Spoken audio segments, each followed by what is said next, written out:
Saya akan membahas tema tentang akan adanya pemisahan di dalam gereja Tuhan, di tengah-tengah sidang jemaat, di mana gereja yang terpilih karena sesuai dengan kriteria yang Allah rindukan, mereka akan masuk di dalam pesta yang digambarkan oleh firman Allah, sedangkan yang tidak memenuhi kriteria yang diinginkan oleh Allah, mereka akan diusir dari ruang pesta.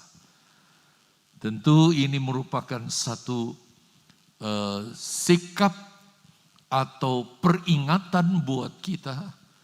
Kita ingin menjadi gereja seperti yang diinginkan oleh Yesus, oleh Allah itu sendiri. Kita tidak mau menjadi gereja yang terusir, terbuang karena tidak memenuhi kriteria yang diinginkan oleh Allah. Dan begitu banyak gambaran yang diberikan oleh firman Allah tentang pemisahan ini. Baik dalam keempat Injil, surat-surat yang dikirimkan oleh para rasul ke jemaat-jemaat termasuk dalam kitab Wahyu. Salah satu di antaranya yang saya ingin pelajari bersama dengan saudara adalah sebuah perumpamaan yang diberikan oleh Yesus. Bagaimana pemisahan ini akan terjadi? Dan kiranya ini jadi masukan buat kita supaya benar-benar kita memenuhi apa yang Yesus rindukan. Nah, karena ini merupakan sebuah perumpamaan yang nanti akan kita lihat intinya seperti apa, saya perlu untuk membaca ayat-ayat ini. Sehingga saudara tahu kisahnya, jalan cerita dari perumpamaan ini untuk kita mengerti makna atau artinya. Kita mulai dengan ayat yang pertama dari Matius 22. Dikatakan lalu Yesus berbicara pula dalam perumpamaan kepada mereka, kepada murid-muridnya. Dia berkata, hai hal kerajaan sorga seumpama seorang raja yang mengadakan perjamuan kawin untuk anaknya. Ia menyuruh hamba-hambanya memanggil orang-orang yang telah diundangnya ke perjamuan kawin itu. Tetapi orang-orang itu tidak mau datang. Ayat 4. Ia menyuruh para hamba-hamba lain, pesannya, katakanlah kepada orang-orang yang diundang itu, sesungguhnya hidangan telah kusediakan, lembu-lembu jantan dan ternak piaraanku telah disembelih, semuanya telah tersedia, datanglah ke perjamuan kawin ini. Tetapi orang-orang yang diundang itu tidak mengindahkannya. Ada yang pergi ke ladangnya, ada yang pergi mengurus usahanya. Dan yang lain menangkap hamba-hambanya itu, menyiksanya dan membunuhnya. Maka murkalah raja itu, lalu menyuruh pasukannya ke sana untuk membinasakan pembunuh-pembunuh itu dan membakar kota mereka. Sesudah itu ia berkata kepada hamba-hambanya, perjamuan kawin telah tersedia, tetapi orang-orang yang diundang tadi tidak layak untuk itu. Sebab itu pergilah ke persimpangan-persimpangan jalan dan undanglah setiap orang yang kamu jumpai di sana ke perjamuan kawin itu. Maka pergilah hamba-hamba itu Dan mereka mengumpulkan semua orang yang dijumpainya di jalan-jalan. Orang-orang jahat dan orang-orang baik. Sehingga penuhlah ruangan perjamuan kawin itu dengan tamu. Ketika raja itu masuk untuk bertemu dengan tamu-tamu itu, ia melihat seorang yang tidak berpakaian pesta. Ia berkata kepadanya, "Hai saudara, bagaimana engkau masuk kemari dengan tidak mengenakan pakaian pesta?" Tetapi orang itu diam saja. Lalu kata raja itu kepada hamba-hambanya, "Ikatlah kaki dan tangannya, dan campakkanlah orang itu ke dalam kegelapan yang paling gelap. Di sanalah akan terdapat ratap dan kertak gigi." Ayat terakhir, sebab banyak orang yang dipanggil, tetapi sedikit yang terpilih. Bapak, Ibu, Saudara yang dikasihi oleh Tuhan, saya sengaja membaca perumpamaan ini supaya diharapkan hanya dengan membaca saja minimal saudara sudah mengerti jalan ceritanya. Sehingga memudahkan untuk saudara mengerti maknanya.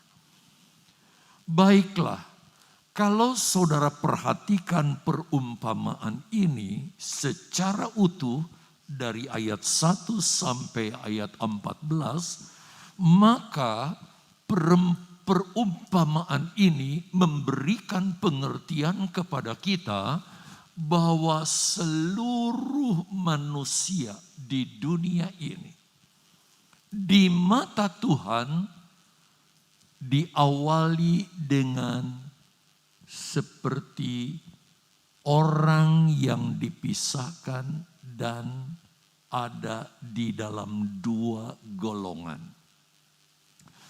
Lihat golongan yang pertama, yaitu orang-orang yang dianggap layak, dianggap terhormat, dianggap memang seharusnya orang-orang itu diundang. Maka diundangkan kepada mereka saudara, agar mereka datang ke pesta yang sudah disediakan oleh raja, karena raja sudah menyajikan hidangan dengan cara menyembelih lembu-lembu jantan dan ternak-ternaknya untuk pesta itu. Tetapi kita melihat dengan berbagai-bagai alasan mereka menolak undangan raja. Bahkan ada juga si hamba yang diutus mengundang itu disiksa, bahkan tidak sedikit yang dibunuh.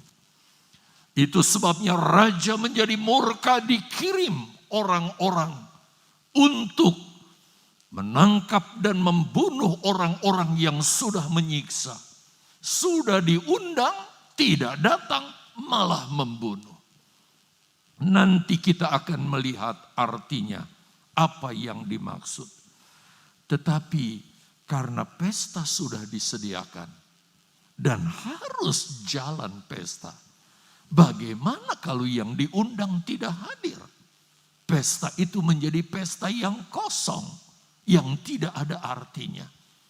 Supaya pesta tetap berjalan, maka hamba-hambanya dikerahkan untuk mengundang siapa saja masyarakat. Karena orang-orang yang dianggap layak, orang terpilih menolak, diundangkan kepada siapa saja yang ada di jalan.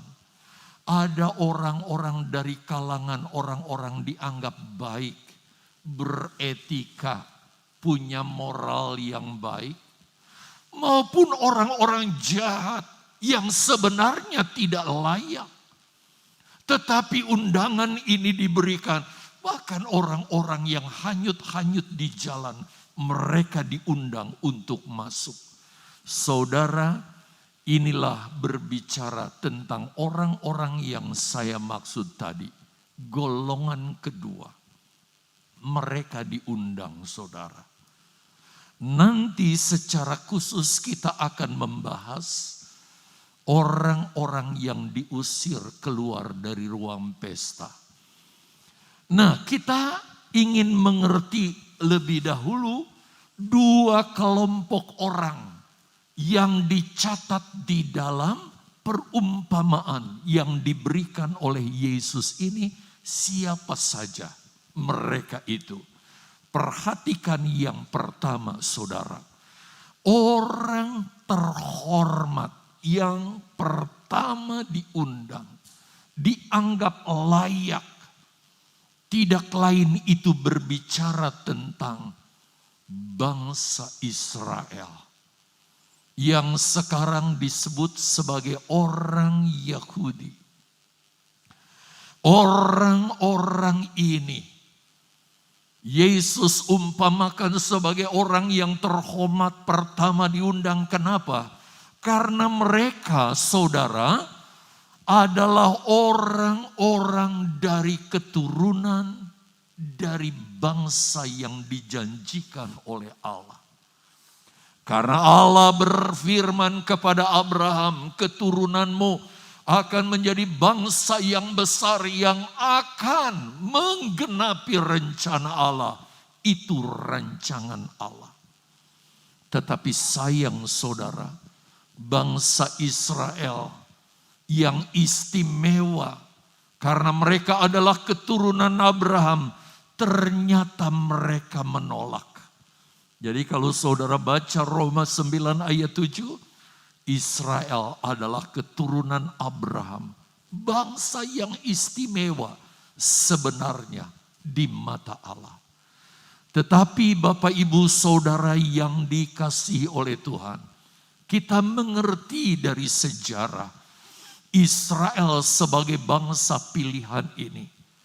Tetapi secara kebangsaan, dalam artian seluruh masyarakat Israel pada umumnya adalah bangsa yang menolak Yesus. Betul, secara individu ada orang-orang yang percaya kepada Yesus, tetapi jumlahnya sangat kecil. Konon dikatakan tidak sampai mencapai 3%. Karena seluruh, boleh dikatakan dari kebangsaan Israel ini, mereka secara terang-terangan menolak Yesus. Pertanyaannya, kenapa Israel menolak Yesus? Padahal mereka adalah bangsa pilihan Allah dari Abraham. Mereka menolak Yesus karena mereka memiliki persepsi yang salah tentang Mesias. Mereka percaya ajaran nabi-nabi bahwa akan lahir seorang Mesias. Tetapi sayang, konsep pikir mereka tentang Mesias adalah sesuai dengan pikiran mereka, bukan sesuai dengan Alkitab. Dari sini kita bisa mengerti betapa pentingnya mengajar firman Allah itu secara benar dari yang paling dasar. Rupanya guru-guru, ahli-ahli yang mengaku sebagai ahli-ahli kitab, saudara, mengajarkan kepada bangsa Israel bahwa figur Mesias menurut ajaran mereka adalah seorang utusan Allah yang nanti akan jadi pemimpin. Dia adalah manusia perkasa, dan kalau dia memimpin, dia tidak akan terkalahkan. Dan pola pikirnya, Mesias itu akan membangun kerajaan di bumi ini secara fisik. Dan Mesias ini akan menjadi penguasa di dunia. Dan tidak ada satupun raja atau bangsa yang bisa mengalahkan. Itu sebabnya ketika Yesus lahir, Yesus dewasa walaupun mempertontonkan mujizat. Tetapi ketika Yesus disiksa, ditangkap, bahkan disalib, mereka berkata, ini bukan Mesias. Sampai sekarang mereka menolak Yesus. Saudara yang dikasihi Tuhan, walaupun Allah sudah memperlihatkan mujizat begitu rupa, tanpa tangan manusia, tirai yang membatasi ruang maha suci dan ruang suci dicabik. Terjadi gempa, kegelapan, kebangkitan orang mati. Tapi mereka tetap tidak percaya karena mereka salah dalam mengartikan Mesias itu. Jadi sampai sekarang mereka masih menantikan Mesias karena mereka menolak Yesus yang mati di salib sebagai satu-satunya jalan keselamatan. Dan mereka menganggap bahwa keselamatan melalui kematian Yesus itu, buat pandangan orang Yahudi sampai sekarang, itu sebagai sebuah kebodohan. Menolong diri sendiri saja nggak bisa, kata mereka. Sampai mati di salib. Bagaimana Mesias kayak begitu yang akan jadi pemimpin kami? Mereka salah mengartikan. Nanti di masa 3,5 tahun ketika mereka dilawat oleh Musa dan Elia, barulah mereka ngerti. Dan mereka menyesal, namun terlambat. Itu sebabnya secara kebangsaan, bangsa Israel tidak akan masuk gereja yang sempurna. Karena sampai sekarang mereka menolak Yesus, kecuali secara individu. Ada orang-orang Israel yang sungguh-sungguh lahir baru, percaya kepada Yesus, penuh dengan Roh Kudus, dan hidup sesuai firman Tuhan. Itu kelompok yang pertama. Jadi saudara sudah mengerti perumpamaan tadi, yang menolak bahkan membunuh tidak lain adalah bangsa Israel. Kalau saudara baca di dalam kitab Perjanjian Lama, dikatakan bangsa Israel sudah membunuh nabi-nabi dan orang-orang yang diutus kepada mereka. Itu sebabnya Allah marah menghancurkan negara ini dari tahun 70. Mereka tidak punya negara, saudara. Sampai tahun 1948 barulah terjadi apa yang disebut Zionisme itu. Zionisme. Barulah kita melihat negara ini muncul untuk menggenapi firman Allah. Baik, sekarang kita lihat yang kedua. Jadi kalau begitu kelompok yang kedua itu siapa? Di dalam perumpamaan tadi, bahwa karena pesta harus berjalan, yang diundang itu tidak mau, maka pesta harus tetap terlaksana. Maka diundanglah saudara, orang-orang yang menurut perumpamaan yang Yesus katakan sebenarnya enggak layak. Ada orang baik tetapi tetap stratanya jauh di bawah apa yang diinginkan. Yang ada adalah orang-orang jahat, orang-orang sederhana, orang-orang gembel, orang-orang yang sebenarnya tidak layak, yang hanyut di jalan-jalan. Pergi ke sana, panggil mereka, biar mereka menghadiri undangan yang pesta yang aku selenggarakan. Maka hamba-hamba itu pergi dan mengundang orang-orang yang sebenarnya tidak layak. Siapakah orang-orang tersebut? Orang-orang tersebut adalah orang-orang non-Yahudi, non-Israel. Di sini ada keturunan dari bangsa Israel? Enggak ada, bukan.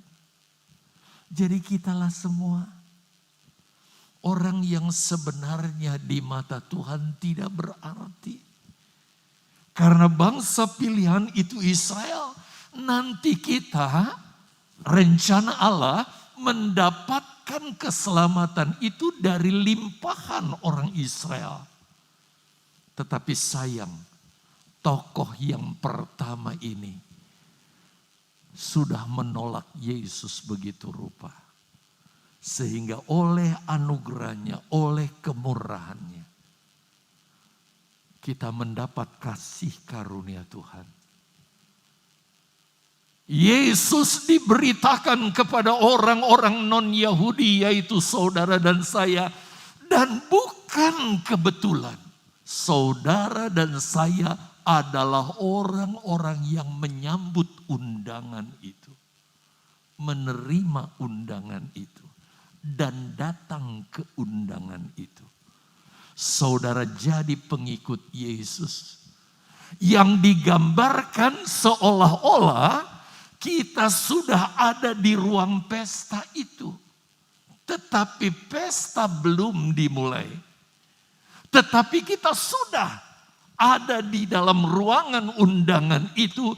Itu sebabnya kita bisa menikmati sukacita, damai sejahtera, kemurahan, kebaikan Tuhan, bahkan kepastian keselamatan di dalam Yesus Kristus.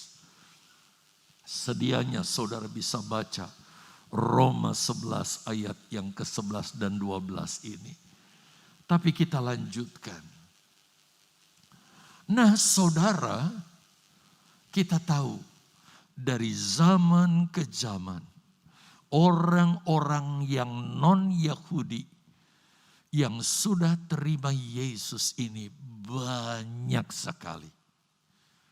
Sejak Yesus disalibkan dan berita Injil disampaikan oleh Paulus dan rasul-rasulnya kepada bangsa-bangsa yang lain, orang-orang non-Yahudi, maka di seluruh dunia telah banyak orang-orang yang non-Yahudi seperti kita-kita ini yang sudah percaya kepada Yesus. Dan tidak sedikit dari mereka, karena mereka menyambut undangan Yesus, percaya Yesus di hati mereka. Dan mereka sudah dipanggil oleh Tuhan ke sorga, pulang ke rumah Bapa. Banyak di antara keluarga saudara yang sudah seperti ini bukan? Sudah terima Yesus, lalu dipanggil Tuhan. Salah satu di antaranya, di Geria Sejahtera, ada sesosok jenazah di dalam peti. Seorang anak Tuhan yang setia saudara. Dalam kesederhanaannya, namanya Ibu Fatimah. Dia dipanggil Tuhan kemarin. Dan sebentar akan dimakamkan. Di mana posisi mereka sekarang? Mereka sudah berada di Firdaus sekarang. Non-Yahudi. Itu sebabnya ada ayat mengatakan karena penolakan Israel seperti tadi ya. Dalam Roma 11 ayat 11 dan 12. Maka itu jadi keuntungan buat kita. Ada banyak kekasih yang sudah berpesta sekarang di sorga. Mereka bisa ada di sorga bukan karena kebaikan, karena dari bangsa yang istimewa. Sama sekali tidak. Rasul Paulus menjelaskan kepada jemaat di Efesus. Kita diselamatkan karena iman, bukan karena perbuatan. Bukan karena kebaikan kita. Itu merupakan kasih karunia yang diberikan kepada kita. Banyak kekasih-kekasih kita sudah ada di sorga sana. Nah, Bapak Ibu, saudara yang dikasihi oleh Tuhan, tetapi dari sisi yang lain, tidak sedikit orang non-Israel. Mereka juga keras hati seperti bangsa Israel. Mereka menolak Yesus. Dari zaman ke zaman ini terjadi, saudara. Tadi pagi dalam ibadah pertama saya katakan bahwa menurut statistik penduduk dunia, saudara, umat Islam mengklaim bahwa penduduk atau orang Muslim di dunia sudah mencapai 1,8 atau 1,9 miliar di dunia ini. Untuk statistik sekarang. Sedangkan orang Kristen dan Katolik, kalau digabung cuma 2, berapa saya lupa itu. Pokoknya di atas Muslim.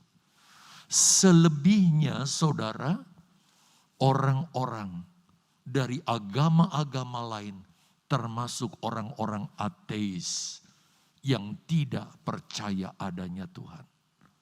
Jadi kalau digabung antara orang Muslim yang menolak Yesus dan orang-orang yang beragama lain di luar Kristen yang menolak Yesus lebih banyak dibandingkan dengan orang yang nerima undangan Yesus, yaitu saudara dan saya, orang-orang Kristen.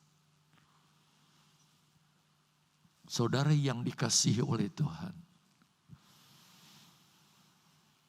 mereka menolak pesta yang mulia yang diundangkan oleh Yesus. Saya yakin banyak di antara mereka yang sudah meninggal, yang menolak, yang masih hidup, banyak di muka bumi ini. Tapi yang menolak, yang sudah meninggal, juga banyak. Kenapa saya singgung ini? Saudara tahu, mereka yang sudah meninggal, roh mereka bukan di Firdaus, tetapi di Hades. Belum neraka, tetapi siksaan yang mereka terima mirip neraka. Saya yakin mereka sedang menyesal di sana. Kenapa aku menolak Yesus? Tetapi untuk mengulangi hidup sudah terlambat, sudah kaset.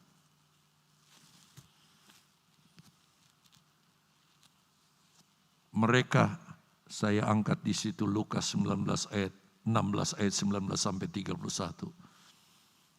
Tentang kisah antara Lazarus dan orang kaya. Yang hidupnya sombong selama di muka bumi dan gak mau mencari yang rohani. Ketika mereka ada di Hades, saudara. Mereka berteriak, Bapak Abraham, tolong suruh Lazarus celupkan tangannya di air. Teteskan di mulut kami, karena aku menderita di sini.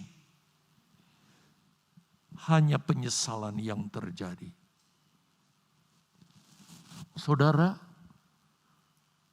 di kaum keluarga saudara, adakah yang mereka bukan orang Yahudi, tapi mereka juga menolak Yesus?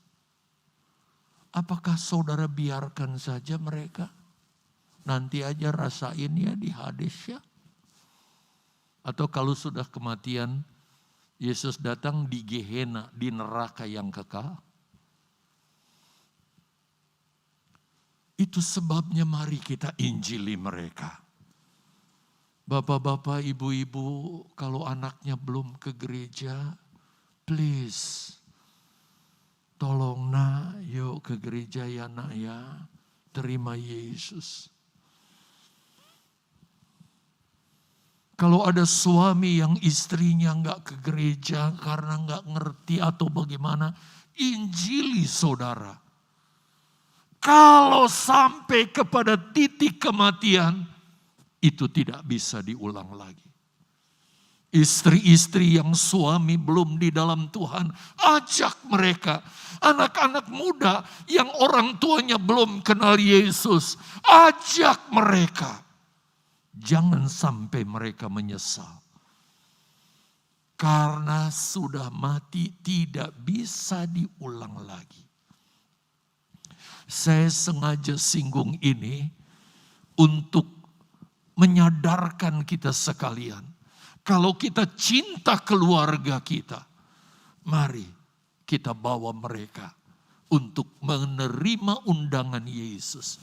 Supaya mereka jangan binasa. Perhatikan Roma 2 ayat 4 dan 5. Maukah engkau menganggap sepi kekayaan kemurahannya?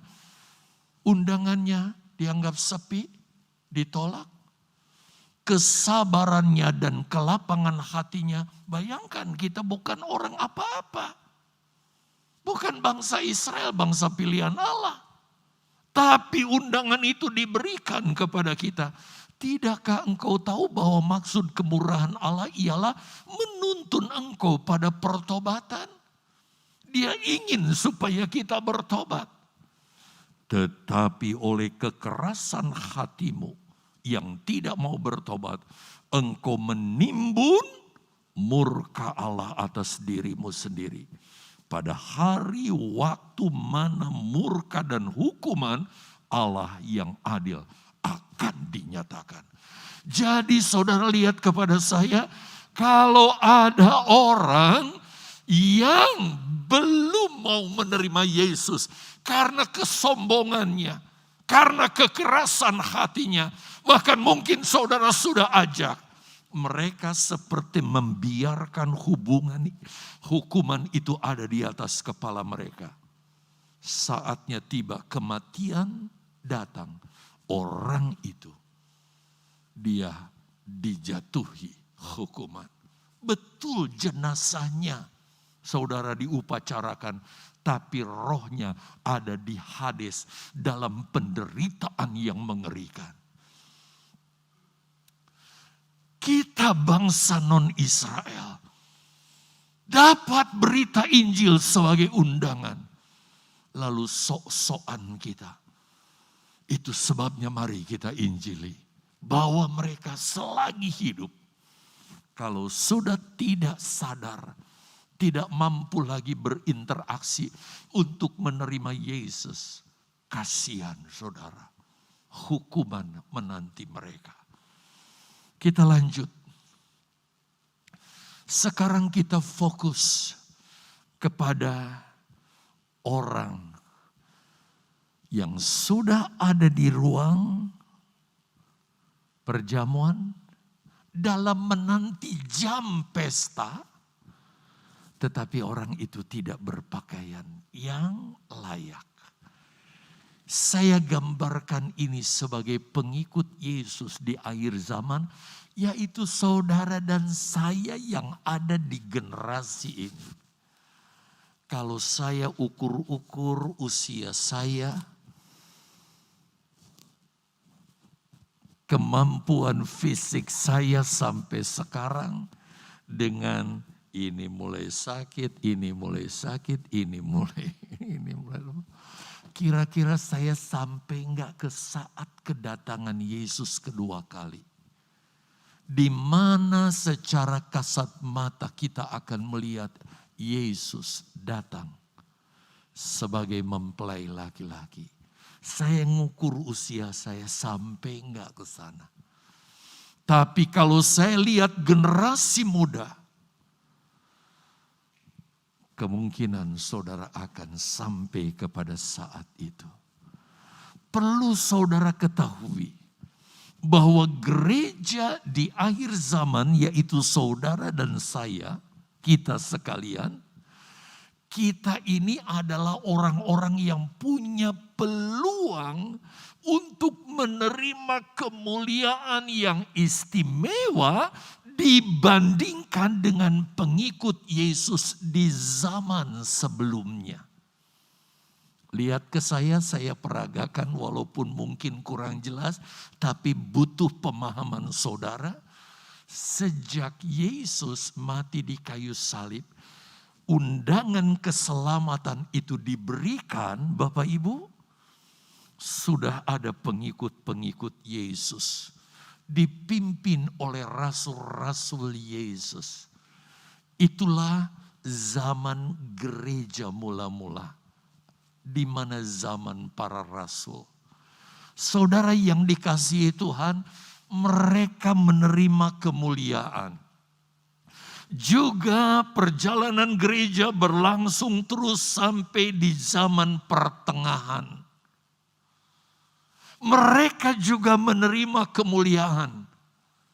Dan mereka sekarang pada umumnya semua sudah di Firdaus, bukan?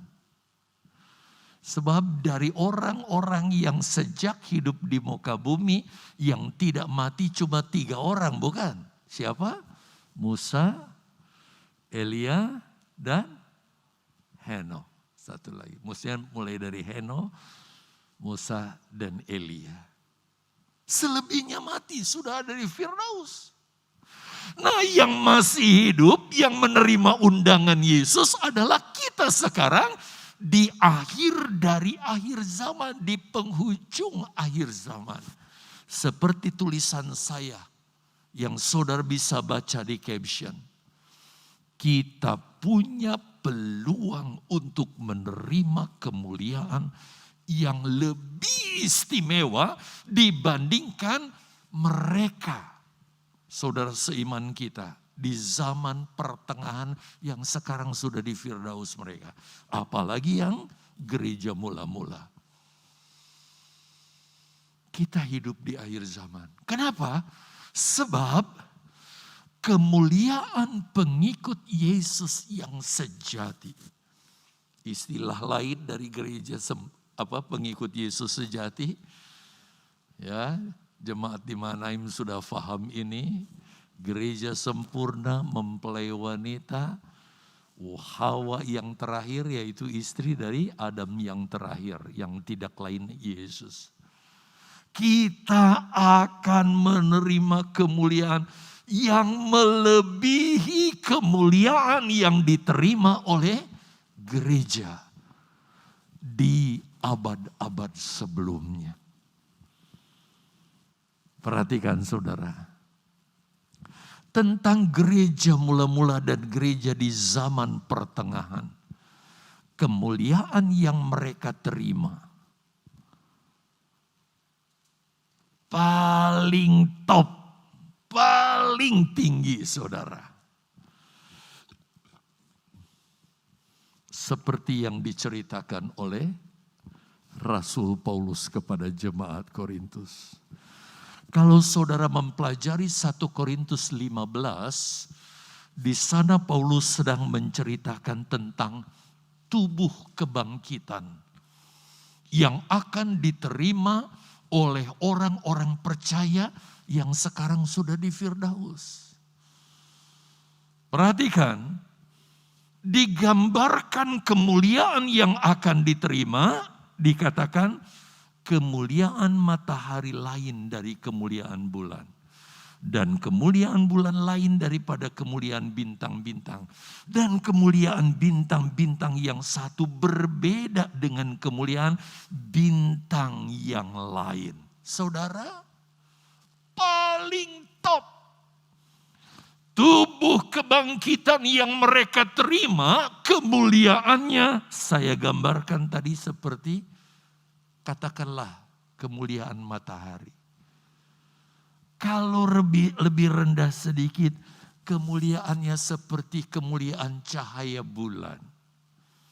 Lebih rendah lagi seperti kemuliaan cahaya bintang. Bahkan bintang yang satu berbeda dengan bintang yang lain. Kemuliaannya.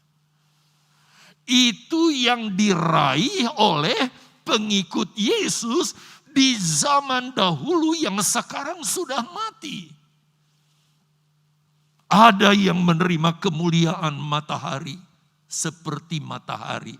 Ini sebagai gambaran ya. Kemuliaan bulan, bintang yang satu.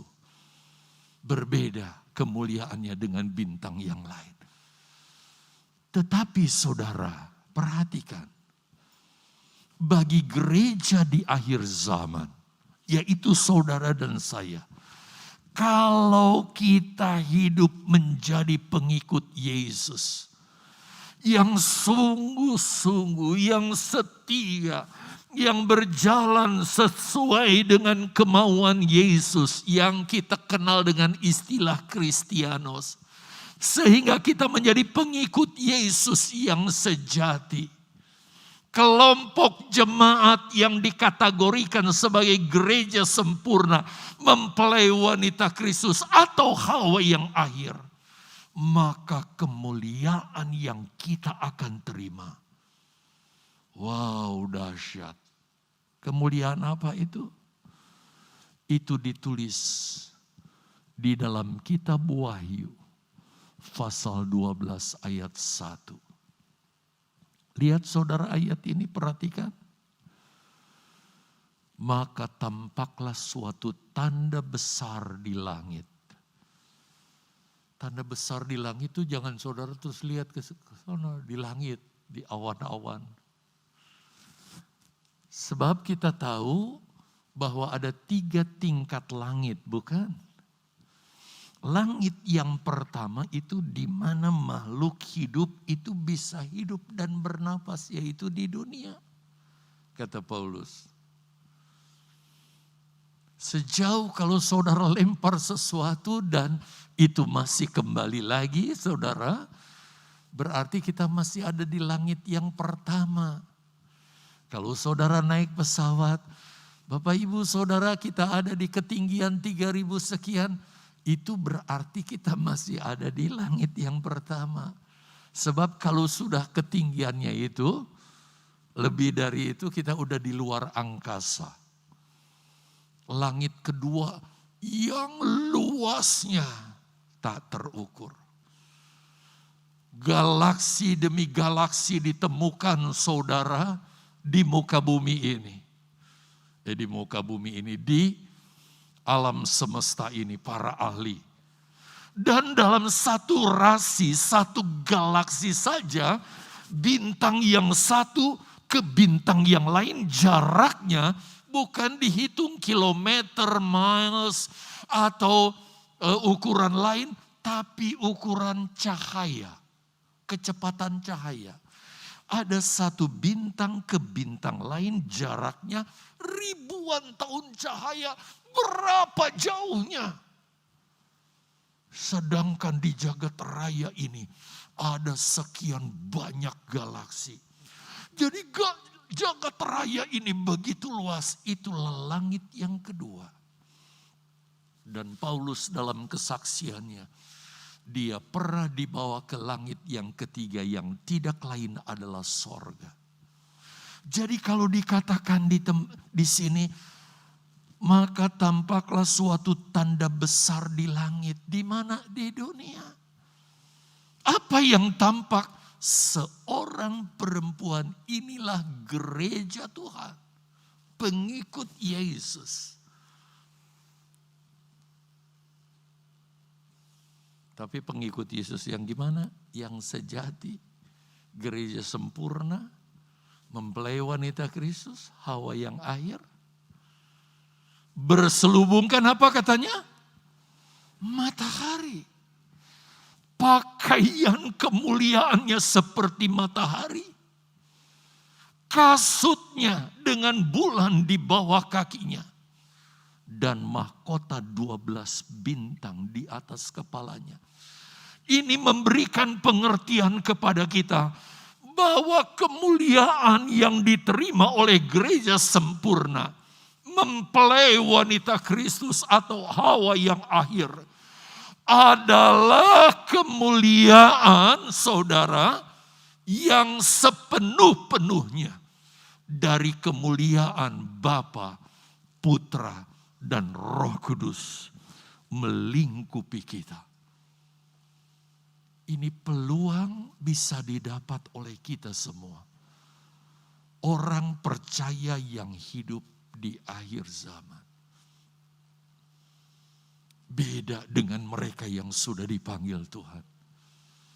Sebab Yesus punya mempelai wanita adalah orang yang hidup, bukan yang sudah mati.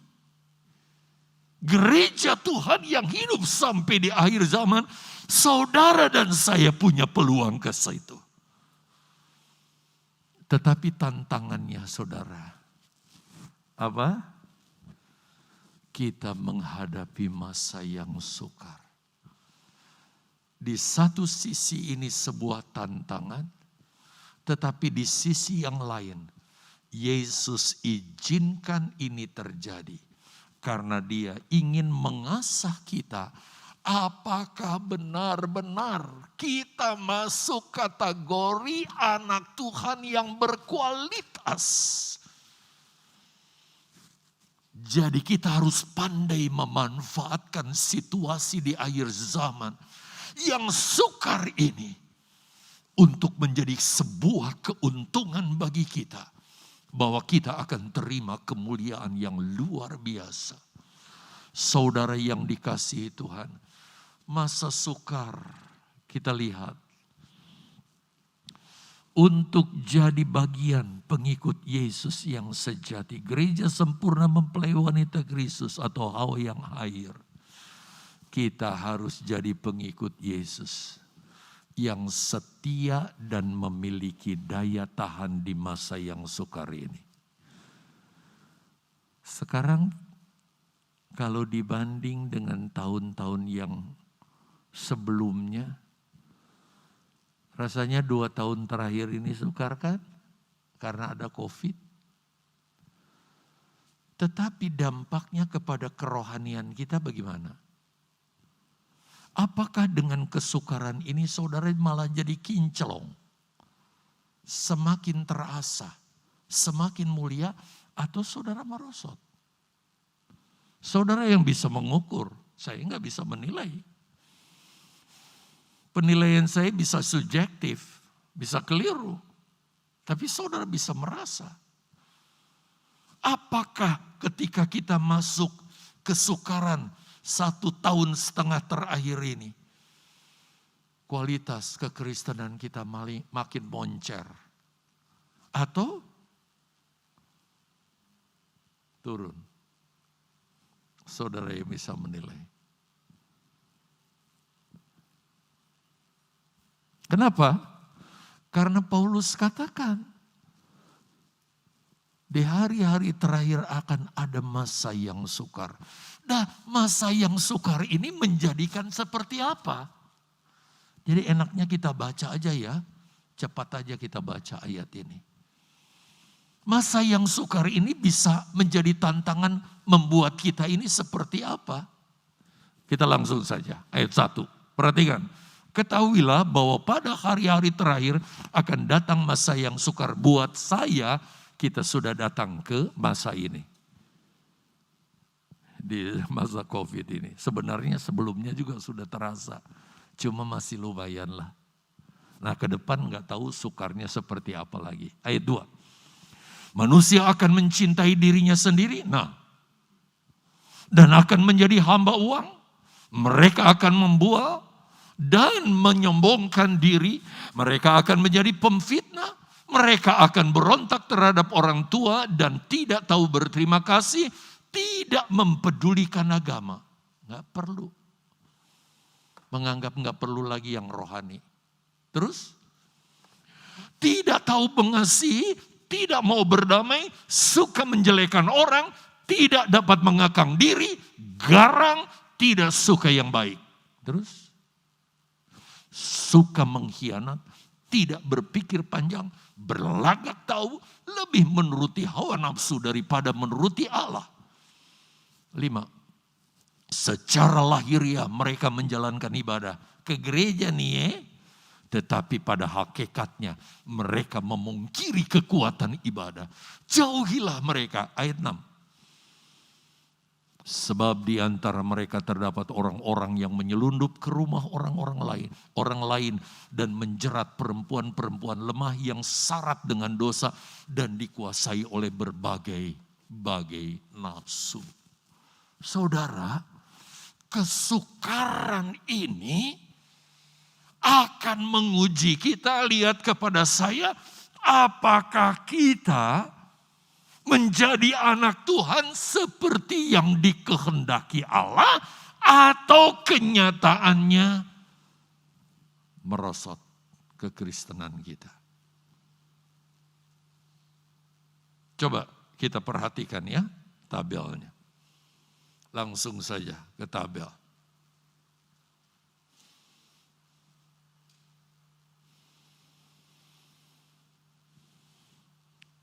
Saya hubungkan ini dengan pakaian kemuliaan yang akan diterima oleh gereja sempurna, dan itu terpergantung sejauh mana kualitas kekristenan kita. Saudara lihat ada 3 kolom di sana. Firman Allah itu tertulis jelas, nanti referensi ayatnya saya buat. Kehendak Allah itu kita seperti apa? Tapi kenyataannya dengan kesukaran yang terjadi kita seperti apa? Yuk kita evaluasi diri. Kita nggak bisa membohongi diri. Mungkin kita bersembunyi di pandangan orang bisa, tetapi di pandangan Tuhan tidak bisa. Perhatikan, kalau lihat saudara ayat yang kedua, di ayat yang kedua, yang Allah kehendaki kita sebagai pengikut Yesus di akhir zaman, hidup penuh kasih. Tetapi kenyataannya karena kesukaran, banyak orang kehilangan kasih. Coba lihat ayat 2 ya. Saudara baca. Yang Tuhan kehendaki kita jadi anak Tuhan yang menjadi hamba Kristus.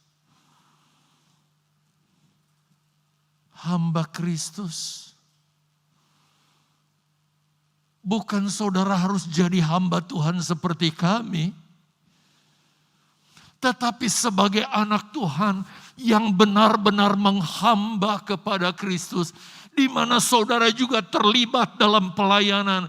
Sehingga saya pernah khotbahkan kepada saudara, jangan jadi penonton di gereja ini. Potensi apapun yang saudara miliki, gunakan itu untuk melayani Tuhan. Dari talenta, kapasitas, kemampuan, harta, uang, kepandaian saudara, mari. Tetapi kenyataannya udah muncul. Jadi hamba uang.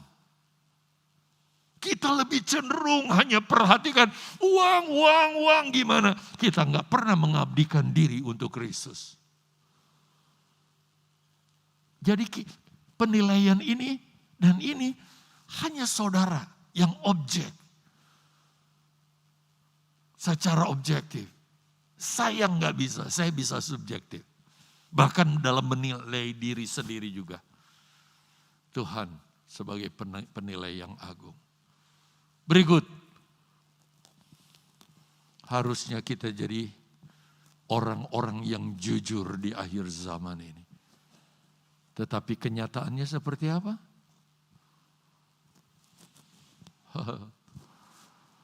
Membuali istri, membuali majikan, membuali konsumen. Aduh, sudahlah saudara. Apalagi?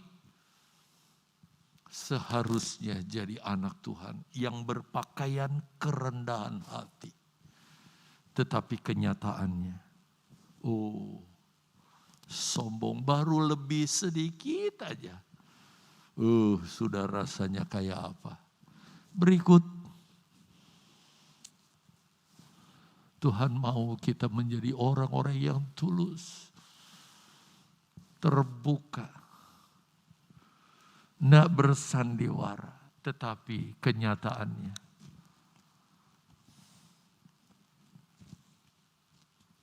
Ya atau ya. Berikutnya, saudara lihat. Seharusnya kita jadi jemaat yang taat dan setia. Saya ada kendali. Dan kenyataannya jadi pelawan pemberontak. Itu baru ayat 2. Masih ada ayat 2. Tuhan ingin kita jadi orang yang tahu mengucap syukur. Keadaan apapun. Syukur Tuhan. Aku bisa hidup di akhir zaman, punya kesempatan luar biasa. Tapi kenyataannya, kita tidak tahu berterima kasih. Nggak tahu mengucap syukur. Ayat 3, wow. Harusnya kita jadi orang Kristen yang penuh belas kasihan. Berpakaian, pakaian belas kasihan. Jadi ciri khas, jadi gaya kekristenan. Oh pasti itu orang Kristen. Soalnya kelihatan sih penuh belas kasihan orang itu. Tapi kenyataannya tidak sedikit orang Kristen yang kejam. Sukanya berdamai dengan siapapun. Tetapi kenyataannya lebih menyukai perselisihan, perbantahan, pertikaian. Harusnya lemah lembut. Karakter Kristus. Oh ini garang. Peramah, baik hati. Tetapi kenyataannya suka jelekan orang. Punya penguasaan diri. Tetapi kenyataannya tidak bisa mengekang diri. Hawa nafsunya meluap-luap. Seharusnya minimal kasih Pilea ini terjadi, terlihat di antara kalangan jemaat. Tetapi kenyataannya, pemberang saudara. Nggak ada kasih. Tapi kalau kasih Pilea saja orang dunia juga bisa kan? Tetapi saudara, Tuhan ingin naik lagi ke tingkat yang lebih mulia. Kasih agape. Tapi kenyataannya jahat. Tidak suka yang baik. Ayat 4 ada beberapa item. Tuhan mau kita setia. Tetapi suka berkhianat. Suami jangan hianati pernikahan ya. Cintai istri. Istri pun demikian. Anak terhadap orang tua. Orang tua. Seorang karyawan jangan hianati majikan yang menggaji kamu. Harusnya kita panjang sabar tapi ini mudah putus asa. Harusnya kita tahu menghargai orang tetapi kenyataannya berlagak tahu, sok tahu. Ayat yang kelima seharusnya kita hormat takut kepada Tuhan. Karena kita sadar dimanapun kita ada, Tuhan ada, Dia melihat kita. Jadi kita hormati Tuhan. Tetapi kenyataannya, kita lebih mengikuti hawa nafsu. Dan yang terakhir, Tuhan ingin kita taat kepada firman Tuhan. Beribadah dengan setia pada kenyataannya. Kalau toh beribadah kita cuma formalistis. Yang penting kelihatan ibadah. Tapi kuasa ibadah tidak ada di dalam diri kita. Nah saudara yang dikasihi oleh Tuhan, perhatikan ini semua. Hanya ada 2 pilihan bagi orang yang hidup di akhir zaman. Saudara mau masuk golongan pengikut Yesus yang sejati, gereja sempurna, mempelai wanita Kristus, hamba atau Hawa yang akhir, atau jadi gereja yang diusir dari ruang pesta. Saudara, gereja mula-mula nggak ada pilihan, akhir hidupnya pasti mati. Demikian juga gereja di zaman pertengahan. Tapi kita yang hidup di akhir zaman, kalau ada yang mati, tidak masuk dalam gereja sempurna, tapi Firdaus, sorga, sudah pasti. Tapi yang masuk ke sana, hidup sana, hanya ada 2 pilihan. Kalau tidak masuk gereja yang sempurna, kita akan menjadi gereja yang terusir. Nanti kita akan bahas itu. Ya. Kita lanjutkan sedikit. Saudara, inilah saat pemisahan itu nanti. Di mana di ayat yang ke-13 katakan, lalu kata raja itu kepada hamba-hambanya. Ketika dia temui ada yang gak berpakaian. Jadi dandanannya saudara, bukan seperti yang Allah kehendaki, tapi yang terjadi karena gak mampu mengatasi. Ketika dilihat, loh kok ada di sini? Kenapa gak berpakaian? Dia gak bisa jawab. Dalam terjemahan lama dikatakan dia cuma kebengang.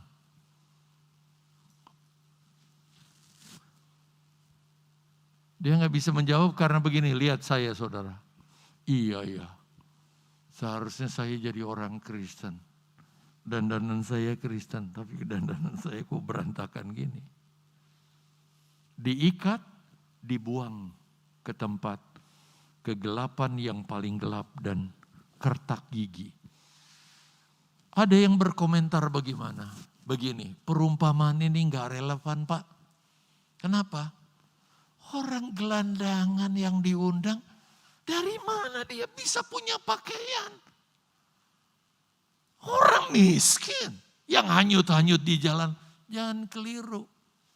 Tradisi orang-orang zaman dahulu, kalau raja menyelenggarakan pesta dan raja mengundang saudara rakyat miskin, maka raja memfasilitasi pakaian mereka. Datang di undangan pesta, silahkan. Mereka harus membasuh diri sedemikian rupa.